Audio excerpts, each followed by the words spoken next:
안녕하세요. 지난 시간에 우리가 행렬 지수함수라는 걸 이용해서 예, 연립 미분방 정식의 해를 구해봤습니다. 자, 그래서 이번 시간에는 행렬 지수함수를 구하는 여러 가지 방법을 연구를 해볼 거예요. 자, 그렇게 하기 위해서 어떤 행렬이 만약에 대각화라는 것이 가능하다고 하면 그 대각화를 이용해서 그 행렬의 행렬 지수함수를 구하는 것이 일반적으로 구하는 것보다 조금 쉬워질 수 있어요. 그런 뜻으로 어떤 행렬의 대각화라는 것을 공부를 해보겠습니다. 그 후에 대각화를 이용해서 행렬 지수함수를 한번 구해 볼 거예요.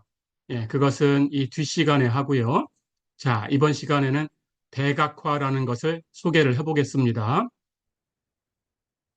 어떤 행렬이 있어요. 그럴 때 그 행렬을 이렇게 표현을 합니다.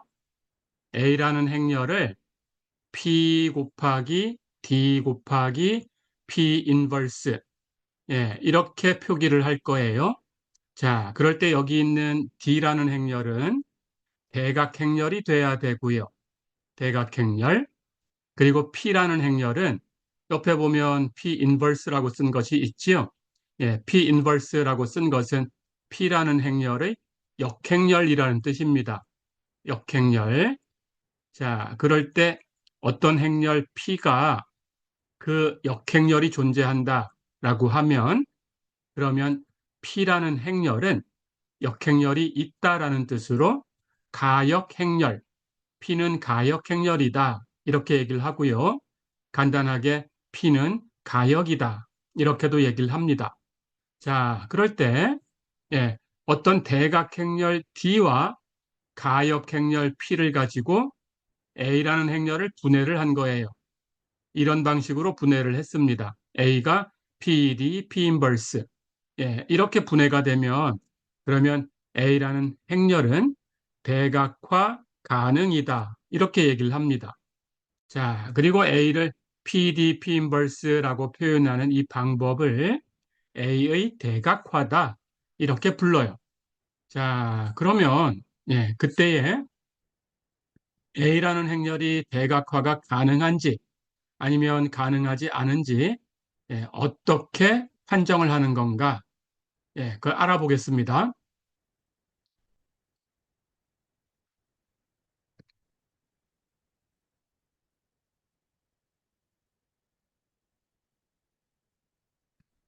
자, A라는 행렬이 주어졌을 때 우리가 A라는 행렬의 고유값을 구하는 방법을 알고 있어요. 그리고 그 고유값에 대응하는 고유 벡터도 구하는 식을 알고 있습니다. 그래서 A의 고유값을 계산을 해봤어요. 자, 그래서 A의 고유값이 람다 1부터 람다 n까지 이렇게 n차 정방행렬 A의 고유값이 n개가 나왔다. 이렇게 가정을 해보겠습니다.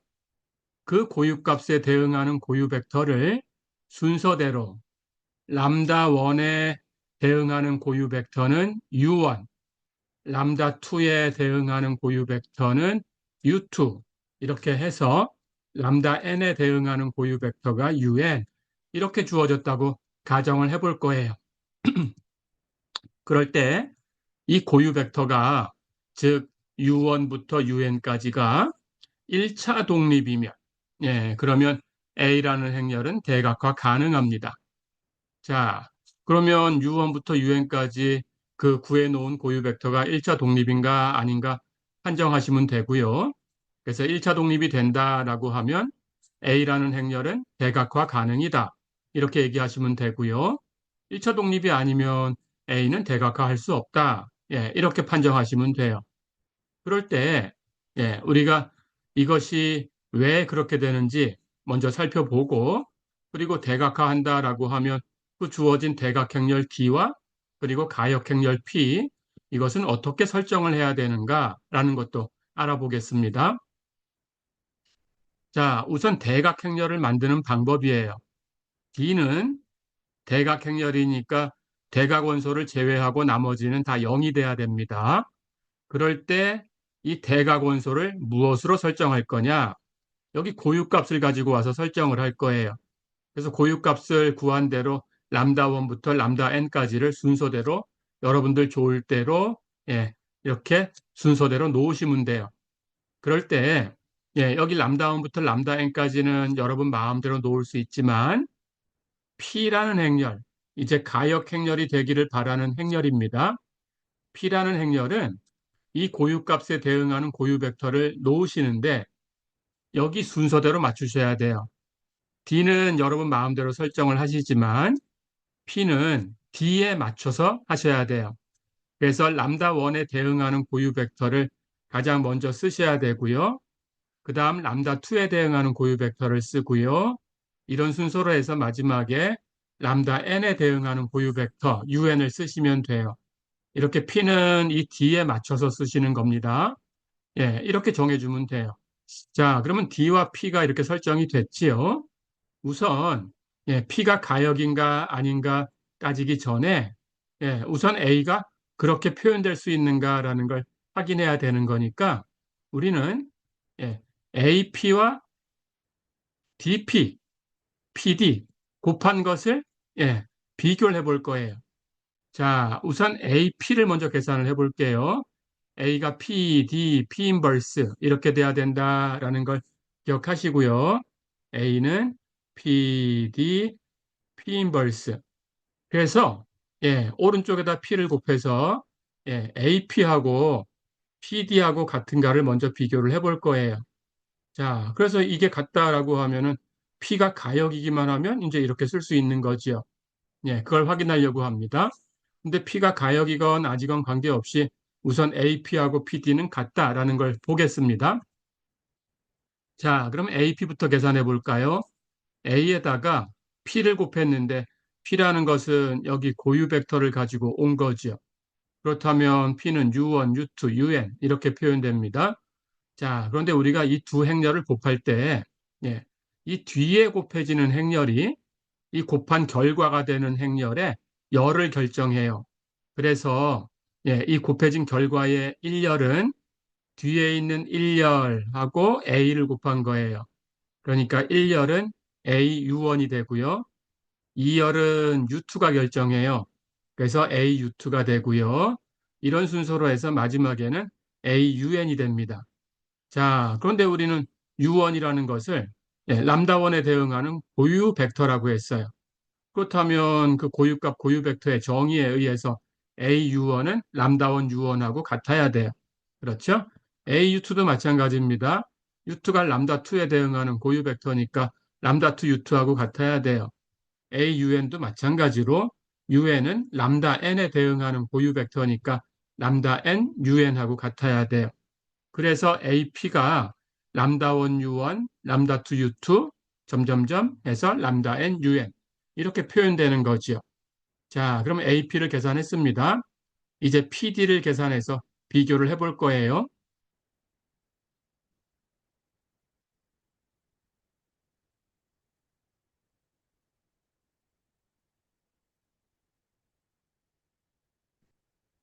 PD를 계산해 보겠습니다. 그럼 PD는 예, 마찬가지로 P라는 행렬은 고유 벡터를 가지고 만든 행렬 U1, U2, UN이고요. D는 고유값을 가지고 만든 행렬이 있죠. 대각원소에다가 고유값을 적어주면 돼요. 자, 그럼 이걸 곱합니다. 역시 이 곱하기의 1열은 뒤에 1열이 결정해요. 그렇다면 U1, UN 이렇게 늘어놓은 것하고 람다1 0 점점점 0 이렇게 된 한 열로 표현되는 행렬하고 곱하면 예, 첫 번째 원소는 람다1이 U1에 곱해지지만 나머지는 전부 0이 곱해지니까 예, 0이 돼 버려요. 그래서 더하면 필요가 없지요. 그래서 첫 번째 것만 남아서 람다1 U1이 돼요. 마찬가지로 두 번째 열하고 P를 곱하면 여기 두 번째 원소만 람다 2니까 대응하는 U2하고 곱해진 것만 남고 나머지는 다 사라져요. 그래서 람다 2 U2. 이런 식으로 하면 마지막에 n열하고 곱하면 여기 람다 n 빼고 나머지가 다 0이니까 여기 대응하는 un하고 곱한 것만 남지요. 그래서 람다 n un이 돼요. 자, 그럼 앞에 있던 AP하고 비교해 보세요. 같지요? 그래서 AP와 PD는 항상 같습니다. 그럼 이제 뭐가 문제일까요? 이제 P가 가역만 되면 되겠죠. P가 가역이다라는 것은 P 인버스가 존재하는 거니까 그럼 양쪽에다가 P 인버스를 곱해도 같아야 돼요. AP하고 PD하고 같았으니까 오른쪽에다가 P 인버스를 갖다 곱하면 역시 같아야 되지요. 자, 그런데 이 왼쪽 항을 보면 여기 이 곱하기 순서대로 늘어놓을 때 뒤에 두 개 행렬이 P와 P의 역행렬을 곱한 거예요. P하고 P의 역행렬을 곱한다라는 것은 그 정의에 의해서, 역행렬 정의에 의해서 단위 행렬이죠. 그렇다면 A하고 단위 행렬을 갖다 곱하면 그냥 A지요. 예, 그래서 왼쪽은 A가 되고요. 그럼 오른쪽은 이제 맞춰준 대로 PD, P 인버스가 됐네요. 그렇죠? 자, 그러니까 AP와 PD는 항상 같은데 P가 가역이 되면 A가 PD, P 인버스하고 같아질 수 있다. 이런 얘기가 된 거예요. 그렇죠? 예, 그래서 P가 가역이면 이렇게 되니까 가역 행렬이 존재해서 가역 행렬, 그 P의 인버스하고 그 P하고 그 다음 대각 행렬 D하고 가지고 A를 PD, P 인버스 이렇게 표현할 수 있다. A를 대각화할 수 있다라는 거죠. 자, 그래서 P가 가역이 되기만 하면 우리는 대각화를 할 수 있습니다.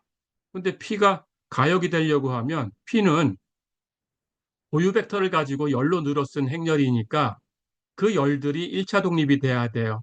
그렇죠? 그래서 고유 벡터가 1차 독립이 돼야 A가 이렇게 대각화 가능하다. 이런 얘기를 할 수 있습니다. 예, 이렇게 살펴봤어요. 자, 그럴 때 이 고유 벡터들이 1차 독립인가 아닌가라는 것은 예, 우리 전에도 연습한 적이 있었죠? 예, 일반적으로 미분 방정식 해를 구할 때 우리가 런스키안 얘기를 했었습니다. 앞에 시간에서. 예, 이 U1부터 UN까지를 열로 늘어 쓰고 행렬식을 계산해서 0이 아니면 1차 독립이 되는 거예요. 0이 되면 1차 종속이 되는 겁니다. 그래서 이 행렬식이 0이 아니다. 라는 걸 가지고 판정하시면 돼요. 그러면 대각화 가능하다. 예, 이렇게 판정하시면 됩니다.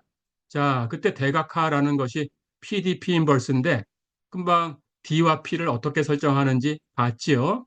대각행렬 D는 고유값을 가지고 만듭니다. 그리고 가역행렬 P는 그 고유값에 대응하는 고유 벡터를 고유값 늘어놓은 순서대로 맞춰서 늘어놓으셔야 됩니다. 예, 그렇게 하시면 되겠어요.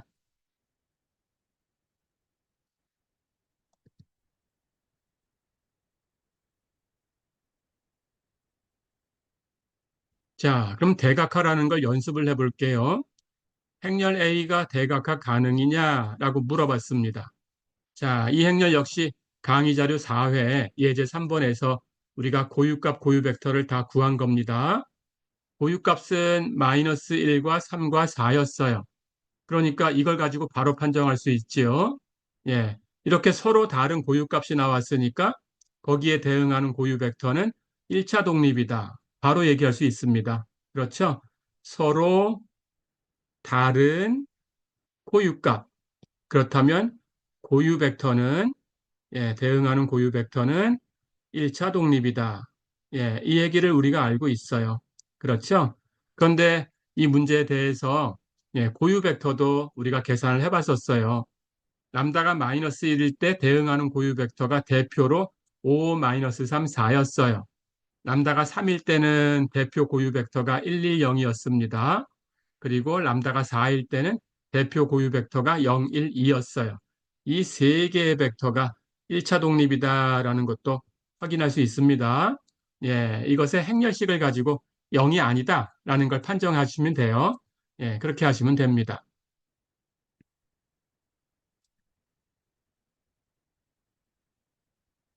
자, 그래서 이것이 1차 독립이다라는 것을 행렬식으로 한번 판정을 해보면요.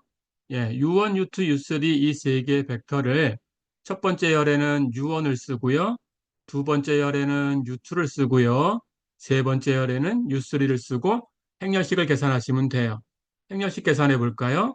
이렇게 곱하면 다 곱하면 10, 이렇게 다 곱한 건 0이 곱해졌으니까 0이고요. 이렇게 다 곱한 것은 4. 그 다음 이렇게 다 곱하면 0이니까 빼도 0이고요. 이렇게 다 곱하면 마이너스 6인데 빼면 플러스 6이고요. 이렇게 다 곱한 건 0이 있으니까 0이고요. 그래서 이 수를 다 더하면 6, 4, 10 이렇게 나머지는 0이니까 이것만 더해지지요. 그럼 다 더하면 20이네요. 20은 0이 아니지요. 예, 행렬식이 0이 아니니까 이 세 개의 벡터는 1차 독립이다라고 확인이 된 거예요. 자, 그렇다면 우리가 고유값하고 고유 벡터를 구해서 대응하는 고유 벡터가 1차 독립이었으니까 그렇다면 주어진 행렬은 대각화할 수 있다라는 뜻이지요. 그럼 대각화를 어떻게 하는가라는 걸 체크합니다.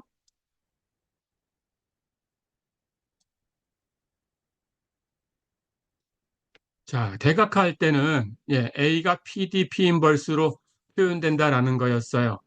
그때 P는 여기 D를 만들 때 D는 고유값을 가지고 만든다고 했습니다. 그래서 대각원소에다가 고유값을 마이너스 1, 3, 4 순서대로 썼어요. 이건 여러분 마음대로 쓸 수 있다고 했어요.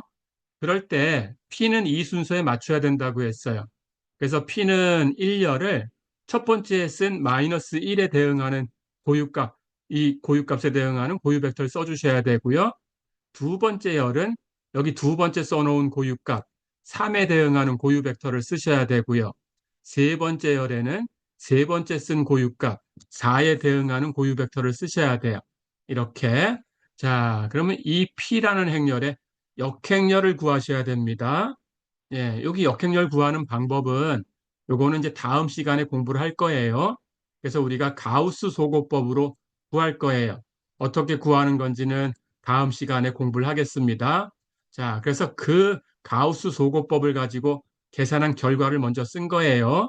예, P 인버스를 계산하면 이런 행렬이 됩니다. 그래서 이 세 개 행렬을 곱하는 거예요. 자, 그러면 이제 이 행렬을 곱한 것으로 이렇게 표현된 것이 이게 대각화입니다.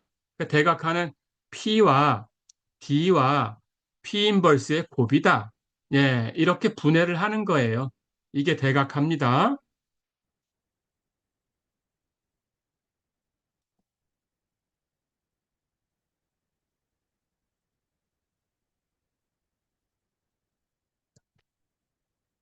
자, 그러면 그 다음 얘기로 대각화를 했을 때 어떤 것을 계산하는 것이 좀 수월한가? 이걸 연습을 해볼게요. 자, A라는 행렬이 대각화 가능이다라고 가정을 할게요. 그렇다면 고유값을 가지고 만든 대각행렬 D하고 거기에 대응하는 고유 벡터를 여기 고유값 늘어놓은 순서대로 늘어놓은 가역행렬 P하고 이 두 개의 행렬을 가지고 A를 PD, P 인버스 이렇게 분해할 수 있다는 뜻이에요. 그렇다면 이렇게 분해할 수 있다면 뭐가 계산하기 좋은 건가? 이렇게 거듭 제곱을 계산하는 것이 굉장히 수월해져요. 자, 그래서 이걸 연습을 해보겠습니다. A의 n승을 계산하면 어떻게 될까요? A의 n승이라는 것은 A를 n번 곱하는 거예요. 근데 A가 PDP 인버스하고 같아요. 그렇다면 A의 n승이라는 것은 PDP 인버스의 n승하고 같아야 돼요. 다시 얘기하면 PDP 인버스 모양을 n번 그대로 곱하면 돼요. 자, 그런데 이걸 곱하기는, 행렬 곱하기는 순서를 바꾸면 달라질 수 있지만 순서를 유지한다면 어떤 걸 먼저 곱하든지 관계가 없어요. 순서만 유지한다면 순서를 바꾸면 절대 안 됩니다. 곱하는 순서를.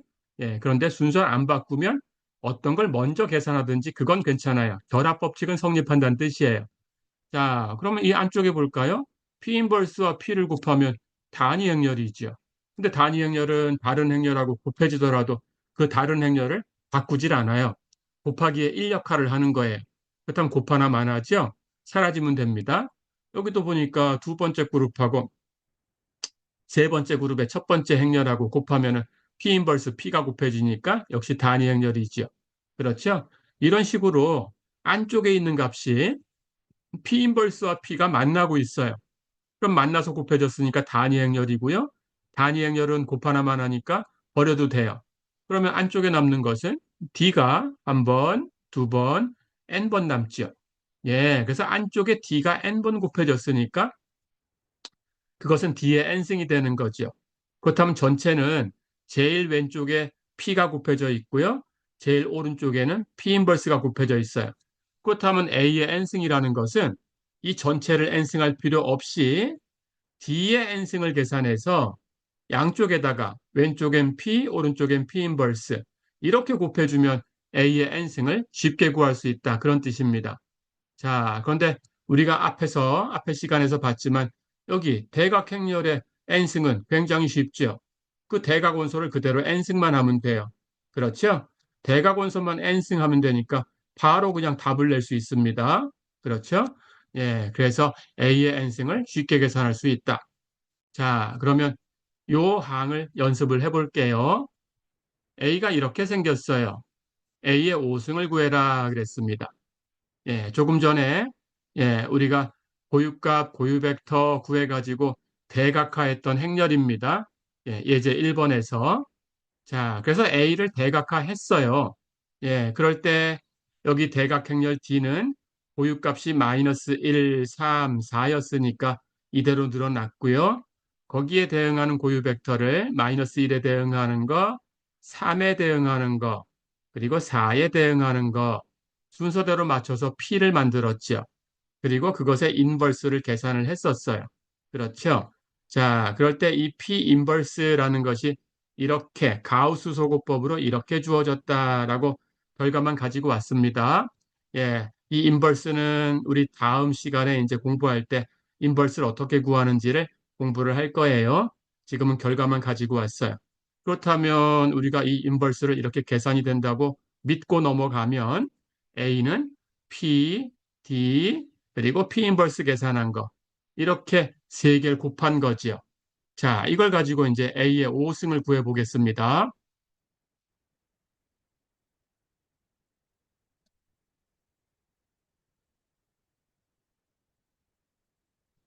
자, 그래서 A의 5승을 계산하면 PD, P 인버스의 5승을 계산하면 P, D의 5승, P 인버스 이렇게 된다고 했어요. 그러니까 여기 안쪽에 있는 D만 5승을 하면 돼요. 여기 P와 P 인버스는 그냥 곱해 주시면 돼요. 자, 그런데 여기 대각행렬 D는 5승하는 것이 어렵지 않다라는 거죠. 여기 대각 원소를 그대로 5승해 주면 돼요. 그래서 여기가 마이너스 1의 5승, 여기는 3의 5승, 그리고 여기는 4의 5승 이렇게 바뀌지요. 자, 그렇다면 이 D의 5승이라는 것은 대각 원소를 5승하면 마이너스 1의 5승은 마이너스 1이고요. 3의 5승은 243이고요. 4의 5승은 1024네요. 2의 10승이니까. 그렇죠? 그래서 이렇게 D의 5승을 간단하게 구할 수가 있어요. 자, 그러면 이제 여기다가 왼쪽에는 P, 오른쪽에는 P 인버스를 갖다 곱하면 A의 5승이 되지요. 계산해 보겠습니다.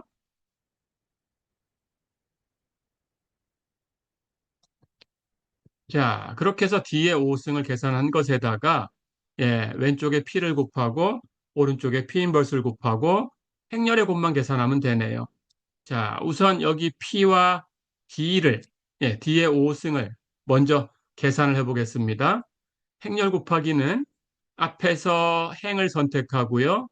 뒤에서는 열을 선택하고요. 이 행과 열을 둘 다 벡터라고 생각을 하고 곱하기 한다는 것은 두 벡터의 내적 구하듯이 하시면 돼요. 그래서 대응하는 원소끼리 곱해가지고 더해주면 됩니다. 그래서 1행과 1열을 곱하면 5와 마이너스 1을 곱하고요. 1과 0을 곱하고요. 0과 0을 곱하고 다 더해주면 돼요. 자, 그럼 마이너스 5 플러스 0 플러스 0이니까 마이너스 5가 되네요. 1행과 1열을 곱한 것은 1행 1열의 원소로 써주면 돼요. 1행 1열의 원소는 여기죠. 그래서 이 곱이 마이너스 5. 이 1행 1열의 원소에 마이너스 5를 쓰시면 돼요. 똑같이 하시면 됩니다. 그럼 1행과 2열을 곱한 것은 1행 2열에 쓸 거예요. 근데 1행과 2열을 곱하면 5 곱하기 0, 1 곱하기 243, 0 곱하기 0. 그렇다면 243이 되겠죠. 이렇게 계산하시면 됩니다. 자, 한 번만 더 연습을 해볼게요. 3행과 3열을 곱한 것은 3행 3열에 쓰시면 돼요. 3행과 3열을 곱하면 4 곱하기 0, 그리고 0 곱하기 0, 그리고 2 곱하기 1024. 0이 곱해진 건 다 0이니까 여기 마지막 것만 남지요. 2 곱하기 1024는 2048이지요. 이렇게 만든 거예요. 자, 그래서 이 앞에 P하고 D의 5승을 곱한 결과가 이렇게 되는 거예요. 그러면 이제 거기다가 다시 P 인버스를 곱하면 됩니다. 똑같이 곱하기 하시면 돼요. 하나만 확인해 볼까요? 1행과 1열을 곱해서 1행 1열의 원소에 쓰면 돼요. 그러면 1행하고 1열을 곱한다는 것은 마이너스 5하고 10분의 1을 곱하고 243하고 2분의 1을 곱하고 0하고 마이너스 5분의 1을 곱해요. 그래서 다 더하면 돼요. 0이 곱해지는 건 0이니까 첫 번째, 두 번째만 계산하면 됩니다. 마이너스 5하고 10분의 1을 곱하면, 예, 그렇게 하면 마이너스 2분의 1이죠. 거기다가 243하고 2분의 1을 곱하면 2분의 243이죠. 두 개만 더하면 되니까 2분의 243에서 1을 빼면 242가 되지요. 241을 2로 나눴으니까 121이 되네요. 그래서 121이 계산된 거예요. 예, 이렇게 하시면 됩니다. 그래서 1행과 1열을 곱했으니까 1행 1열에 쓰시면 되는 거예요. 자, 한 번만 더 연습하겠습니다. 그럼 3행하고 3열을 곱해 볼까요? 그럼 3행하고 3열을 곱하면 마이너스 4하고 20분의 1을 곱하시면 돼요. 마이너스 4 곱하기 20분의 1 플러스 0하고 마이너스 4분의 1을 곱하시면 돼요. 0 곱하기 마이너스 4분의 1 플러스 2048하고 5분의 1을 곱하시면 돼요. 예, 이렇게 계산한 결과예요. 0이 곱해지는 건 0이지요. 그렇죠? 그 다음 여기 이렇게 4하고 20 약분하면 첫 번째 항은 마이너스 5분의 1이지요. 그 다음 마지막 항은 예, 플러스 5분의 2048하고 2를 곱했으니까 4096이지요. 계산하면 5분의 4096에서 예, 1을 빼주면 4095가 되네요. 그렇죠? 그렇다면 4095를 5로 나눴으니까 819가 되네요. 그래서 819를 이렇게 써주시면 돼요. 3행하고 3열을 곱한 거죠. 예, 이렇게 쓰시면 돼요. 자, 그래서 1행과 1열 곱해서 1행 1열 해주고요. 1행하고 2열을 곱한 것은 1행 2열에, 1행하고 3열을 곱한 것은 1행 3열에, 그 다음 2행, 2행과 1열을 곱한 것은 2행 1열에, 2행과 2열을 곱하면 2행 2열에, 2행과 3열을 곱해서 2행 3열에, 3행과 1열 곱한 것은 3행 1열에, 3행과 2열을 곱한 것은 3행 2열에, 3행과 3열을 곱한 것은 3행 3열에 쓰시면 이 행렬 곱하기가 되는 거예요. 예, 이렇게 연습을 해봤습니다. 어떤 행렬이 대각화가 가능하면 대각화라는 것은 고유값을 가지고 만든 대각행렬 D와 거기에 대응하는 고유 벡터를 가지고 만든 가역행렬 P를 가지고 A를 PD, P 인버스라고 쓰는 거다. 그런데 그렇게 대각화가 가능하다면 즉 고유 벡터들을 늘어놓고 행렬식 계산하면 0이 아니다라는 거지요. 그러면 대각화 가능한 거죠. 대각화 가능하다라고 하면 A의 n승 구하는 것이 쉬워질 수 있다. A의 n승은 D만 n승해서 P 곱하기 D의 n승 곱하기 P 인버스다. 예, 이렇게 연습을 해봤습니다. 자, 이번 시간은 여기까지만 공부하겠습니다. 수고했습니다.